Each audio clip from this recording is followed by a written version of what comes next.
Dedicamos buena parte de nuestra vida al trabajo, pero ¿qué es lo que hace que este merezca la pena? ¿Queremos dejar huella en nuestro paso por el mundo o que las generaciones futuras se encuentren con algo mejor? Somos una cooperativa y como tal compartimos valores sobre los que construir un mundo más sostenible a nivel ambiental, social y económico. Mi nombre es Maribel Amat y quiero darte la bienvenida al podcast de Única. Síguenos y conocerás las historias y testimonios de los protagonistas de nuestro día a día, auténticos expertos en agricultura, nutrición, medio ambiente, economía social o vida saludable. Imagina comer cada día fruta y verdura fresca, de temporada, cultivada por agricultores de cooperativas españolas. Pero abres la nevera y... nada. Con la caja saludable, eso no pasa. Te lo ponemos fácil. La mejor verdura y fruta a partir de 9,75 euros. Directamente del campo a tu casa, a tu oficina o donde tú quieras. Fácil. lacajasaludable.es. Aunque a priori la comida no guarda relación con las emociones, en el fondo la vinculación entre comida y calma se genera ya en los bebés. Saber diferenciar entre hambre fisiológica o emocional nos puede ayudar a gestionar mejor nuestros impulsos por comer. La ansiedad es algo inherente al ser humano y lo ideal es buscar su origen y aprender a manejarla, sobre todo para mantener una relación más sana con la comida, especialmente con cierto tipo de alimentos que nos transmiten una falsa sensación de saciedad emocional. Hoy en el podcast de Única hablamos del impulso de comer y de la ansiedad. Tenemos para ello la suerte de contar con Patricia Membibre. Ella es psicóloga del Centro Aleris y está especializada en conducta alimentaria y obesidad. Patricia, muchísimas gracias por participar en nuestro podcast. A vosotros, muchas gracias por invitarme, encantada de estar aquí. Patricia, a menudo, sin darnos cuenta, podemos adquirir el hábito de comer cuando nos sentimos preocupados, nerviosos, con mucho estrés. En un nivel puramente racional, esto puede que haya gente que no le vea sentido. ¿Qué tiene que ver comer con reducir la ansiedad? Pero los seres humanos somos muy complejos y, bueno, es cierto que hay varias situaciones en las que comer puede cumplir una función para reducir la ansiedad, ¿no es cierto? Es verdad, Maribel, que a priori puede parecer que la comida no guarda mucha relación con la ansiedad o las emociones, pero en realidad la relación entre la alimentación y las emociones se crea prácticamente desde que nacemos. Cuando somos bebés aprendemos a calmarnos a través de la relación que establecemos con la figura materna o con la persona que nos cuida, ¿no? Y lo hacemos a través de la alimentación. Es decir, cuando somos bebés lloramos porque tenemos una necesidad y entonces nos cogen en brazos, nos calman y nos dan el pecho o el biberón. Entonces escuchamos el latido del corazón, escuchamos el sonido calmante de la figura de seguridad y en ese momento pues nos tranquilizamos y regulamos la sensación de incomodidad. Así mientras comemos pues nos sentimos queridos, nos sentimos cuidados y seguros y esto nos lleva a un estado de bienestar, es decir, de regulación, y aquí es cuando se empieza a crear esta relación. Al principio esta relación de calma con la comida pues se hace a través de esta figura de apego, esta figura de seguridad, es decir, tenemos hambre y nos calman. Pero con el tiempo esta relación se queda en nuestro cerebro y según vamos creciendo, pues aprendemos a hacerlo solos, es decir, a autocalmarnos, a autorregularnos a través de la comida. Así que desde un punto de vista biológico es lógico que en realidad cuando necesitamos atender una necesidad emocional, sintamos como recurso disponible la regulación emocional a través de la alimentación. ¿De qué manera funciona entonces la comida para reducir la ansiedad? Pues la comida sabemos que es un reforzador natural del cerebro, es decir, que nos hace sentirnos bien, ¿vale? Y es importante que entendamos que además lo hace de dos maneras. Por una parte, produciéndonos placer o satisfacción, lo que llamamos refuerzo positivo, ¿no? Es decir, el buscar la recompensa. Por otra parte, la comida también ayuda a evitar el malestar, es decir, cuando tenemos, a través de este mecanismo, cuando tenemos algún malestar, la comida tiene un efecto, digamos, calmante. Es como si dijéramos una anestesia a nivel emocional, a nivel de pensamiento, tiene esa capacidad de reforzar y de calmar, por lo menos a corto plazo, ¿no? Sí es verdad que es más bien a corto plazo y que después puede producir otros efectos, otras sensaciones. ¿Y cómo podemos diferenciar, este hambre fisiológica de un hambre que sea emocional? Si prestamos atención hay varios indicadores que nos pueden dar pistas del tipo de hambre o de la necesidad que hay detrás de las ganas de comer. Podemos averiguarlo haciéndonos algunas preguntas. Por ejemplo, ¿Dónde localizo la sensación? Cuando la sensación está localizada claramente en el estómago, hablaríamos normalmente de hambre fisiológica, es decir, de la necesidad de nutrirnos. En cambio, cuando tenemos hambre emocional, solemos sentir una sensación más difusa, de vacío, no en el estómago, sino más generalizada, una sensación de inquietud. También podemos preguntarnos cómo ha aparecido esa sensación. Cuando hay una necesidad fisiológica de comer, el hambre aparece de forma progresiva, va apareciendo poco a poco. En cambio, en el hambre emocional suele aparecer de forma súbita, ¿no? En el momento en el que sentimos estrés o sentimos cualquier necesidad emocional. Se siente como una urgencia. Podemos preguntarnos también si tenemos un antojo específico o nos valdría en principio cualquier tipo de alimento.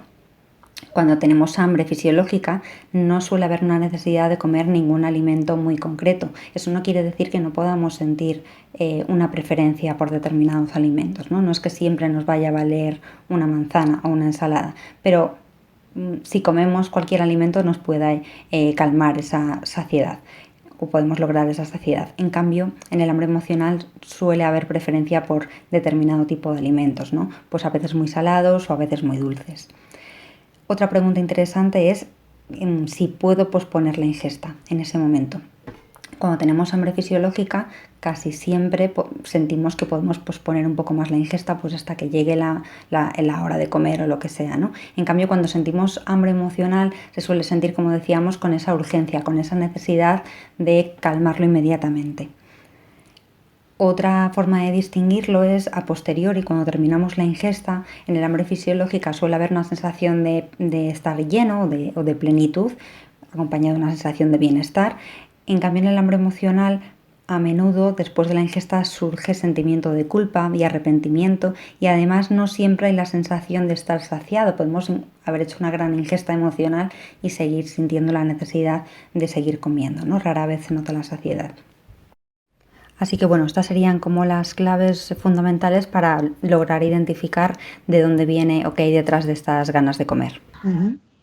Muy bien, porque imagino, Patricia, el problema también aparece pues cuando no sabemos escuchar, todos podemos tener ansiedad, ¿no? Pero no sabemos escuchar ese mensaje que la ansiedad tiene para nosotros, precisamente porque lo estamos tapando con la comida. ¿Cuáles son, a tu juicio, los principales motivos que nos pueden llevar a refugiarnos en la comida? Bueno, en principio, cualquier emoción que nos resulte, digamos, incómoda, nos puede llevar a refugiarnos en la comida. Un motivo muy frecuente, el que más veo seguramente, es el estrés, ¿no? La sensación de sobrecarga, la sensación de muchas tareas, esta sensación de que no llegamos a todo, ¿no? Muchas personas recurren a la comida, pues eso, cuando tienen muchas tareas pendientes. Y en este sentido vemos que a veces la comida se usa como una forma de procrastinar esas tareas que nos agobian o incluso de hacer un paréntesis, ¿no? Estas personas que a lo mejor en medio de una mañana o justo en momentos de picos de estrés, pues recurren a una máquina de vending o recurren a determinados alimentos, ¿no? Como para hacer ese parón y encontrar ese momento de calma. También es muy frecuente comer cuando nos sentimos tristes o con el sentimiento de vacío, soledad. Son emociones que se asocian mucho a las ingestas emocionales, y también es muy común utilizar la comida cuando nos aburrimos, que al fin y al cabo el aburrimiento es una emoción, ¿no? Pues aquí muchas veces se hace un uso de la comida pues como entretenimiento, ¿no? O de llenar un tiempo. Y esto también sería hambre emocional. Uh-huh. Imagino que es importante determinar si esta conexión que hacemos entre ansiedad, comida, estrés, comida es algo pasajero, ¿no? Pues porque nos coincida con una época de exámenes o de mucho trabajo, nerviosismo, o si realmente esa emoción, esa vinculación entre ansiedad y comida ya lleva mucho tiempo conviviendo con nosotros. Sí, efectivamente, es interesante, pero sobre todo saber si la comida es un recurso más para calmarnos o sentirnos bien, o es que es el único recurso que tenemos, ¿no? Que aquí es cuando habría un problema. Esta sería principalmente la diferencia que puede determinar si la alimentación emocional nos puede suponer un problema o no.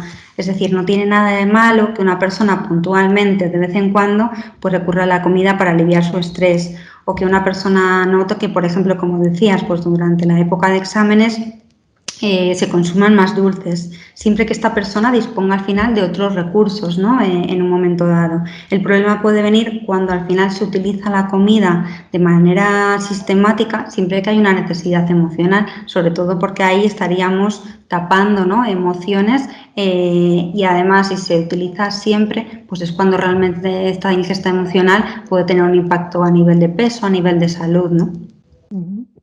Esto ya lo has adelantado un poco al principio del podcast. Hay una cuestión innegable y es que cierto tipo de comida de forma momentánea sí que nos hace sentir bien, ¿no? Lo asociamos pues a un premio o a una sensación de alivio. Y hay un tipo de alimentos que son los llamados hiperpalatables, que son a los que solemos recurrir para calmar la ansiedad. Me gustaría que ahondaras un poco más en este tipo de alimentos y en por qué los percibimos como más saciantes. Efectivamente, generalmente no nos da por comer verduras cuando nos sentimos ansiosos, ¿no? Sí, esto es algo que me dicen muchas personas en consulta. Muchas personas me dicen, pues a mí la verdad es que me gusta mucho comer verdura o me encanta y disfruto comiendo comida sana. Pero no sé por qué de repente, ¿no?, siento como un impulso pues por comer otras cosas, refiriéndose por ejemplo a los alimentos dulces u otros, ¿no? Y esto es porque las zanahorias, pues aunque nos puedan gustar mucho, no tienen la misma capacidad de activar lo que se llama el sistema de recompensa cerebral. Esto es un circuito que tenemos en el cerebro que se activa cuando comemos determinados alimentos, estos que llamamos hiperpalatables, porque hiperpalatables son aquellos que contienen pues una cantidad elevada de sustancias como azúcar, sal o grasas, ¿no? Estos alimentos generan una descarga de unas sustancias en el cerebro como la dopamina que nos hace sentir placer. Así que cuando necesitamos sentirnos mejor, buscamos esa sensación a través de estos alimentos, ¿no? Con esto sentimos pues una sensación de recompensa, ¿no?, una sensación de premio y bienestar, ese punto de placer que a lo mejor necesitamos, el punto de satisfacción o incluso el alivio emocional, ¿no?, también puede venir por ahí.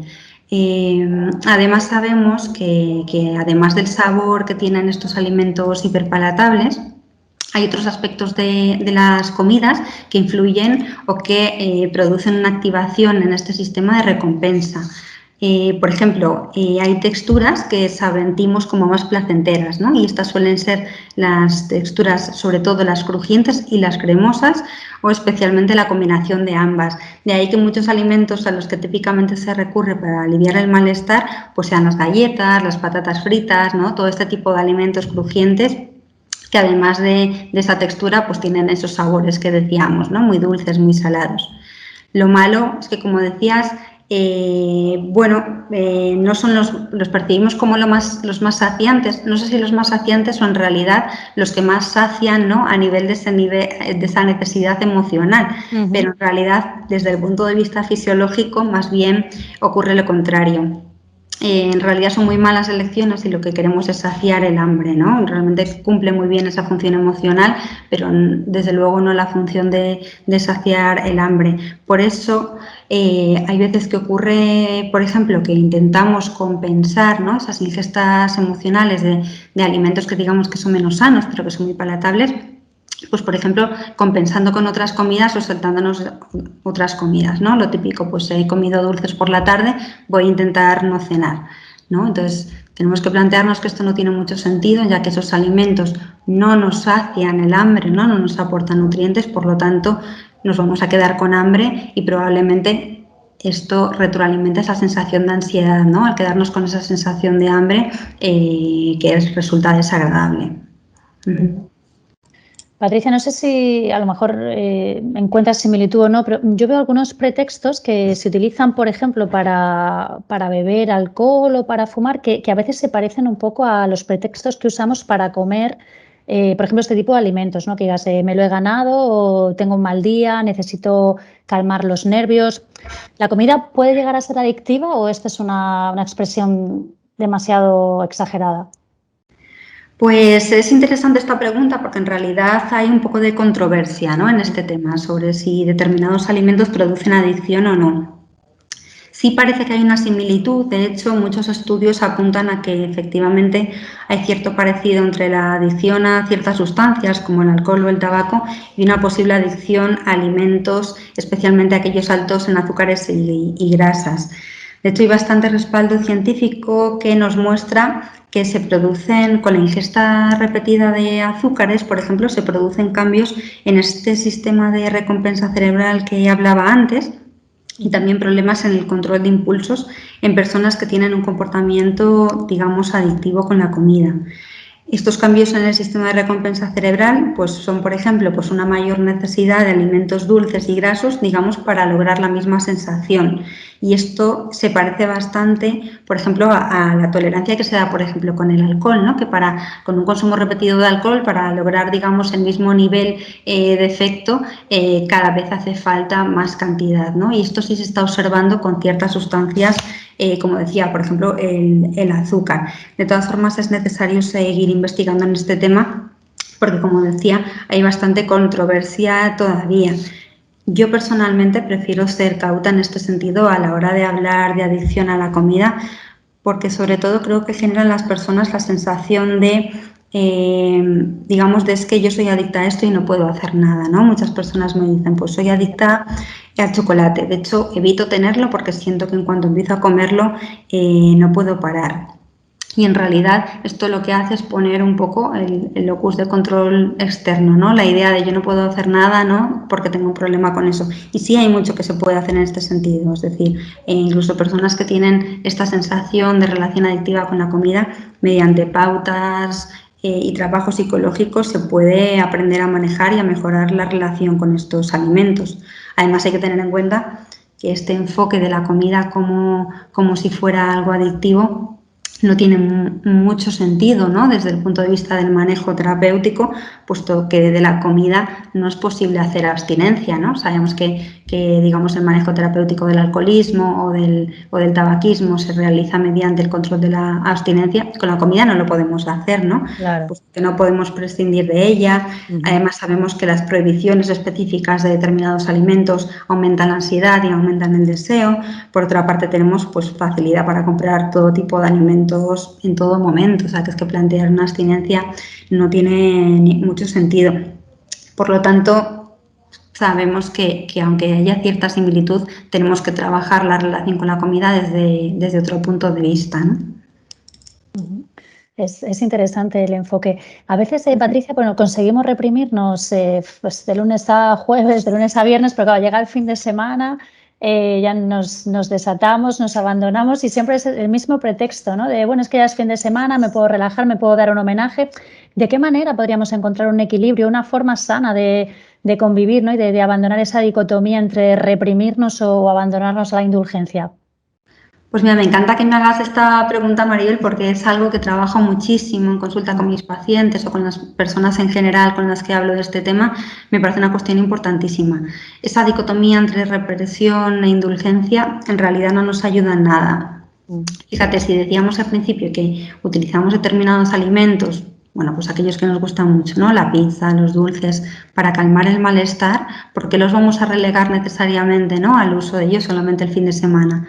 Y si, por ejemplo, ese alimento nos apetece y además con mucha intensidad un miércoles porque hemos tenido un mal día, ¿no? O por el motivo que sea, al final no estamos comiendo y eligiendo los alimentos en función de nuestras necesidades, sino más bien en función pues, de esas reglas externas que tenemos que nada tienen que ver con lo que nos apetece o con lo que necesitamos en cada momento. Una de las consecuencias, por ejemplo, de esta dicotomía es que entre semana, al reprimirnos, ¿no? Absolutamente de todo lo que nos gusta y de todo lo que nos puede generar bienestar y de todo lo que nos puede ayudar a regular de alguna manera la ansiedad, digamos que si lo reprimimos del todo, la ansiedad de alguna manera tiene un efecto acumulativo, ¿no? Llegamos al viernes con toda esta acumulación, ¿no? De emociones no reguladas o de apetencias que hemos ido negando y claro, el viernes, ¿no? Abrimos la veda y con todo el estrés que hemos acumulado nos sentimos desbordados y nos pasamos pues al otro polo, al polo opuesto, en el que ya comemos de todo sin ninguna medida, ¿no? Y luego es verdad que de cara al lunes se hace muy duro, ¿no? Volver otra vez a la restricción total de estos alimentos. Yo creo que no se trata tampoco de abrir la veda a comer este tipo de alimentos todos los días, sino de conectar con las necesidades reales que tenemos y entender pues, que la comida, este tipo de comidas que nos gustan, pues es un recurso más, no puede ser el único, pero sí puede ser un recurso más y, ¿por qué no?, utilizarlo cuando lo necesitamos también entre semana. Y a lo mejor luego el fin de semana no llegamos con tanta ansia, ¿no? Y el fin de semana también se pueden hacer comidas saludables y alternar con esas comidas que tenemos sociales que se salen un poco más de la norma. Yo creo que esa es la clave para encontrar el equilibrio, el escuchar un poco la necesidad que tenemos y comer un poco en función de eso. Perfecto. Y Patricia, ya para terminar, yo sé que esto daría para muchísimas más horas de charla y que obviamente no se pueden condensar en estos 20 minutos, pero desde tu punto de vista como psicóloga, ¿hay alguna forma de calmar la ansiedad o es algo que es inherente al propio ser humano, a la época en la que vivimos? No me refiero a esta época COVID, sino incluso a los últimos 30 años, ¿no? y al ritmo de vida tan estresante que llevamos. Bueno, la ansiedad, o lo que comúnmente conocemos como ansiedad, que en realidad pues puede ser estrés, puede ser sobrecarga, puede ser tristeza, puede ser insatisfacción, es decir, comúnmente llamamos ansiedad a un batiburrillo, ¿no?, de emociones que podemos sentir, y estas emociones hay que entender que son propias y son normales e inherentes, como dices, al ser humano. El problema suele ser que no sabemos. En primer lugar, nos cuesta mucho identificarlas, es decir, nos cuesta mucho saber qué estamos sintiendo y de dónde viene. Y en segundo lugar, nos cuesta mucho porque no hemos aprendido a gestionarlas, es decir, no sabemos qué hacer con ellas, a regularlas, a manejarlas. Entonces, ¿qué hacemos? Pues tratamos de evitarlas, negarlas o taparlas, ¿no?, que aquí es donde entraba la comida. Desde luego, este ritmo de vida, ¿no?, propio de esta época en la que vivimos puede incrementar, ¿no?, en emociones como el estrés, esta sobrecarga de la que hablábamos, pero realmente son algo inherente a las personas, es decir, estas emociones han estado siempre ahí y además en principio son adaptativas, es decir, que tienen una función. Todas las emociones que sentimos, incluso la ansiedad, tiene una función que es movernos y motivarnos a actuar, y además el de comunicar nuestro estado emocional a los demás. Con lo cual parece que la estrategia no es tanto paliar o tapar esas emociones, sino más bien entenderlas y gestionarlas. A la hora de calmar esa ansiedad, pues sí, hay un montón de técnicas, hay un montón de formas de aprender técnicas de relajación. Algunas tienen que ver con el manejo de la respiración, como la respiración abdominal. Se puede aprender técnicas de meditación, como el mindfulness, o practicar determinadas actividades como yoga o cualquier deporte. En realidad nos puede ayudar a gestionar la ansiedad. Cualquier interacción social, hablar con los demás, es decir, hay un montón de fórmulas para calmar la ansiedad, pero es verdad que lo que no existe es como una única fórmula que sirva para todas las personas, ¿no? Yo creo que cada persona tiene que encontrar su propia forma de lidiar con el estrés y la ansiedad. Como decíamos, pero primero habría que saber de dónde viene, habría que saber esa manifestación que sentimos, ¿no?, normalmente de inquietud, de malestar en el cuerpo, de dónde viene antes de intentar calmarla o taparla, ¿no? Y en cualquier caso, súper importante, si la ansiedad es excesiva, si la ansiedad al final interfiere en nuestras actividades cotidianas o produce mucho malestar, pues lo conveniente es trabajar esto con ayuda siempre de profesionales en salud mental, con psicólogos, psicólogas o psiquiatras, ¿no? Esto para cuando ya vemos que tiene una repercusión importante en nuestra vida. Estupendo, Patricia. Pues muchísimas gracias. Tomamos nota de todas estas recomendaciones que nos haces para aprender a convivir con la ansiedad, y te doy las gracias de verdad porque sé que estás muy mal de tiempo por haber colaborado con el podcast sobre este tema que afecta a muchas personas y que interesa a muchísimas más. Esperamos en el futuro poder volver a abordar este tema contigo. Gracias, Patricia. Gracias, encantada. Cuando queráis, Maribel. Estupendo, un saludo. Un saludo. Imagina comer cada día fruta y verdura fresca, de temporada, cultivada por agricultores de cooperativas españolas. Pero abres la nevera y... nada. Con la caja saludable, eso no pasa. Te lo ponemos fácil. La mejor verdura y fruta a partir de 9,75 €. Directamente del campo a tu casa, a tu oficina o donde tú quieras. Fácil. lacajasaludable.es.